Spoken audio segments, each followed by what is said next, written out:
Hello and welcome to SIBO Volatility 411. My name is Dan Deming and I'm with KKM Financial. Well, we're looking at a VIX cash that's lower today, right around 18.5. Now, interesting dynamic yesterday. Intraday low of 1706 was the lowest level for the VIX in over a year, but came off those lows to trade higher on the session, as we did see quite a dispersion yesterday between various equity indexes.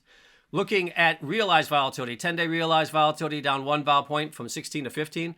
30-day realized volatility ticking down one vol point as well from 18 to 17. SPX at the money straddle looking 30 days out, implied vol level of 16, so that's unchanged week over week. Now looking at the VIX futures, an interesting dynamic there. VIX cash lower, VIX futures higher across the entire term structure today, so we're continuing to see demand for VIX futures.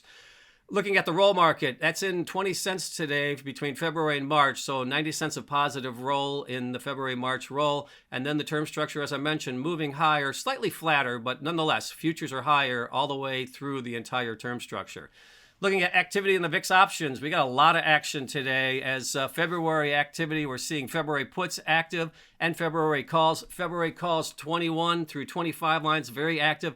February 24 and 25 lines each have traded over 50,000 contracts today.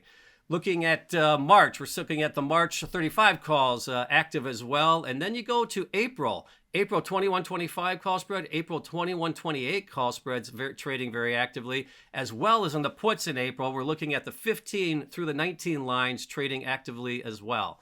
Next week, several things that could influence the vol structure. Fed speak will be one of the driving factors.